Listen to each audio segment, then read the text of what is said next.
The one rule in football: take your chances. It's what makes or breaks you in a match. That rule is twice as important when you play against a team like Real Madrid. Every chance you miss against them is a chance they will score against you, and all the more likely that you will be another finals victim for them. Hey there, I'm Adrian, and let's go through this Champions League final together, shall we? The events, and then the thoughts that I have on them. Also, if you haven't checked out my first documentary that I made, it's up on the channel now. Do make sure you do so, as I went to France to shoot this thing and got to speak to Steve Mounier, Stade Brestois, Ligue 1 Coach of the Year Eric Roy, and Gregory Lorenzi, a brilliant sporting director. They will be in the UCL next season, so I will be talking about them in this against all odds underdog story. So go check that out if you haven't yet. We were supposed to play for just to stay in the league and nothing else. So when we were on top, we were just laughing at it and laughing at everyone else. And not just any European competition, but the Champions League, the peak of European club football. But let's get to this game. First opportunity of the match actually came to Dortmund, which was kind of predictable, wasn't it?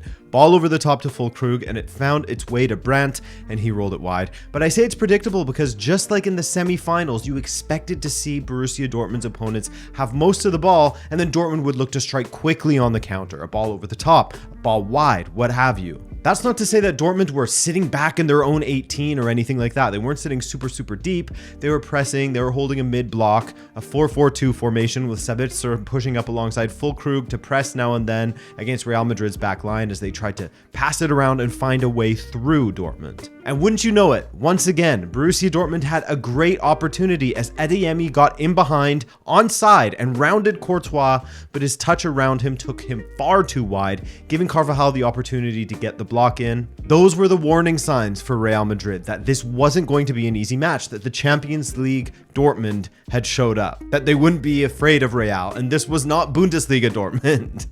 Minutes later, and Füllkrug was played into the box by Maatsen, and he hit the post. On review of the replays, it looks like he may have been offside, not quite sure, but only marginally if he was. And still, that exposed Real Madrid's back line, that it wasn't as assured as they would have hoped. In fact, Adeyemi was a problem on the counter, time and time again, outpacing everyone in Real's back line.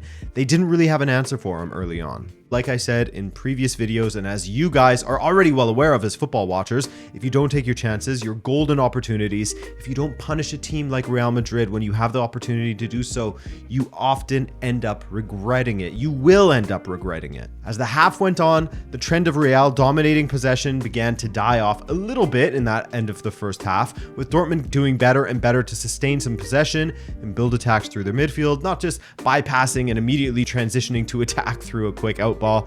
Real Madrid looked a bit shell-shocked at times, as if they were struggling to break down Dortmund's defense. I mean, Don Carlo was absolutely crushing the Smints on the sidelines. If he was allowed to, I'm sure he would have been crushing cigarettes instead, with the chances that they were conceding and the little chances, the zero chances they were creating. What we saw in the match against PSG, with Dortmund forcing every attack out wide, we saw that again in the final. Forced the wide players to play extremely wide because they found absolutely zero joy through the middle, absolutely zero presence through the middle from Bellingham, Vinicius, or Rodrigo when they would venture there. But certainly a worrying performance from Real's point of view, who, as you can see by the stats here, they struggled to do anything meaningful in the attack in that first half. Just look at that XG, shocker.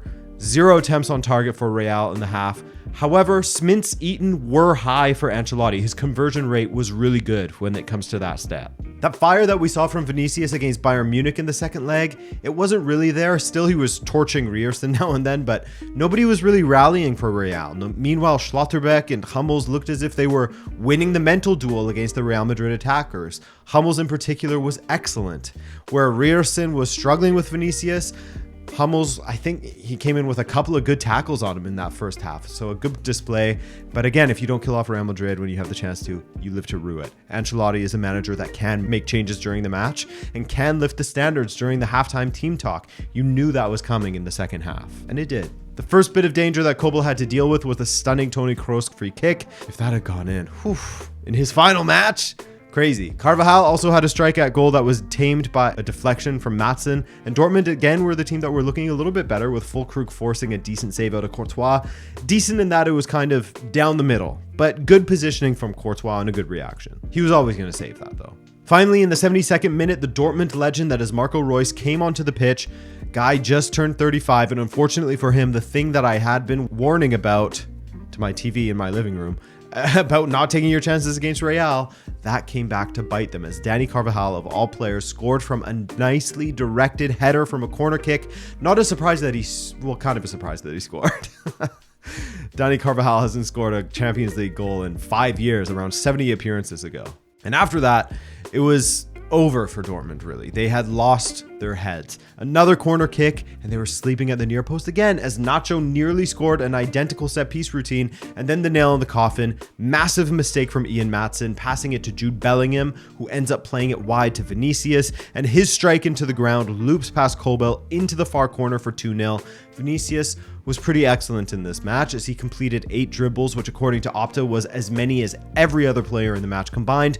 Also became the youngest player ever to score in 2 Champions League finals. Did you see that little bit of skill that he did to nutmeg? I think it was Ryerson. I can't remember for sure, but I think it was Ryerson. Crazy. Done and dusted. That was it. Number 15 for Real Madrid, 2-0 on the night. 9 Champions League finals wins in a row. And they complete this Champions League season without losing a single match for the first time in their history. But Ancelotti still didn't celebrate any goal. The man didn't even really celebrate hard until Real Madrid were lifting that trophy, their 15th, which, by the way, happy for Nacho to do so, as he has been so good for Real Madrid in this run. Never has he really been the first choice center back for Real Madrid in his career, but he's always been such an incredible servant for them, filling in wherever they have asked him to. He seemed to get better with age. Also, he and Modric now are tied for the most trophies in Real Madrid's history at 26 apiece. Speaking of Ancelotti, it's remarkable that he won both La Decima and the 15th for Real Madrid, and how he was sort of seen by many.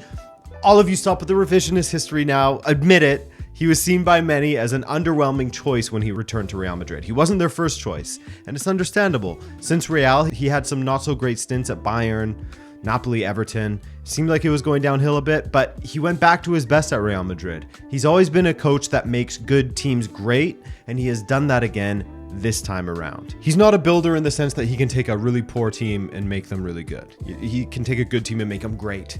How he handled losing Benzema and never really replacing him, nor never moaning about it. When he lost a top defender and his main keeper, he didn't moan about it, and he got on as well as he could with Real's second choice keeper Nunen and Kepa sometimes. Alaba goes out. No defenders are bought for him, and he'd rotate Tchouaméni into defense now and then without demanding signings every window. The man now has 5 Champions League titles as a coach, 7 including his time as a player. Legendary figure in football history. He should be spoken of as one of the all-time figures. A great player, even better coach. He's an all-timer in that sort of who's who of football history. And Toni Kroos, what a legend, leaves the Champions League final, the final match in his club career, as a winner after getting an assist for the first goal, stepping off of the pitch as he is pointing to the badge and yelling triumphantly. What a way for a winner and a legend like him to go out. The way they lifted him at the end of the match as well. Fitting end for his career. Some words on Borussia Dortmund now. Well, they can absolutely take pride in their run in this competition and the way that they played this final for the most part also. Unfortunately, though, the things that they can take pride in within this match are the same reasons why they lost this match. They nearly scored with Adeyemi. They nearly scored with Füllkrug. They nearly scored here, there, and another time.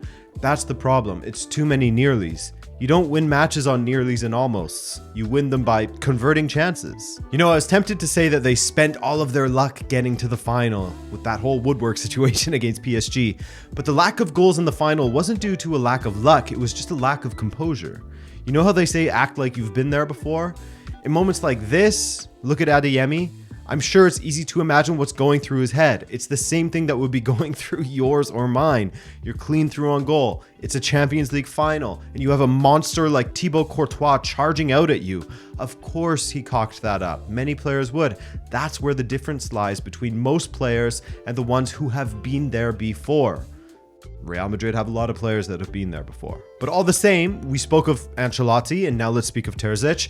I think that I have been very honest with his performances domestically, and he deserves the criticism he gets for how Dortmund performed in the league. No matter which way you try to slice it, 5th place in the Bundesliga simply isn't good enough for Borussia Dortmund. And I'm sure Edin Terzic will be the first to admit it. As a die-hard Borussia Dortmund supporter, he will admit that 5th place is not good enough for that club. But Bundesliga aside, the way he set up Borussia Dortmund in the Champions League, this final included, was impressive. For the first 45 minutes, maybe more, call it 55, we can confidently say that Edin Terzic's game plan worked. Real Madrid were confined to only playing from incredibly wide areas. They couldn't switch the ball when they were in possession in Dortmund's half. They would have to work it all the way back around through their own defenders and back over to the other side of the pitch. The middle was a no-go for much of the game. For much of it, there were times, of course, when Real Madrid would get touches in there, but for a lot of it, no. Not only did they confine Real Madrid to playing to how Dortmund wanted Madrid to play, but they also had dangerous attacks that they should have scored from. So you can absolutely say that Terzic set up Dortmund for success in this final, and they were, here comes that word again, nearly successful. But with every chance missed, fellas, well, you know by now. You let your guard down for one moment, boom, 1-0. Shortest guy on the pitch scored from a corner kick. You let your guard down again, boom, 2-0, thanks to you losing focus and passing to your opponent. Life comes at you fast when you play in these big matches. And unfortunately for Marco Reus, he didn't get the fairy tale ending. Another visit to Wembley in a Champions League final and another runners-up medal for him. That was a difficult one for all the reasons mentioned. Things were going so well until they weren't in this final. The story of playing against Real Madrid in the Champions League finals these days. Really curious to see where Reus is going to end up. Such a great player. Glad he won't be out of the game completely just yet. And as for Edin Terzic, he has at least bought himself some time next season given the good performances in this Champions League. And so that's it, boys and girls. Another club season in the books here on the channel. And in just a couple of days, our Euro 2024 coverage will begin. Daily uploads during the tournament, watch-alongs, and more. Sound good to you? Thanks so much for watching, guys. I do really appreciate you watching all of these Champions League videos. For some of you, I know that it's sort of your favorite series on the channel, so I'm happy to provide that to you. I really, I mean, who doesn't love the Champions League, right? But I really love and look forward to the Champions League coverage on this channel. So thank you for watching. It does mean a lot, and I hope to see you during Euro 2024. Daily uploads, baby. Watch-alongs. Come hang out, all right? Take care.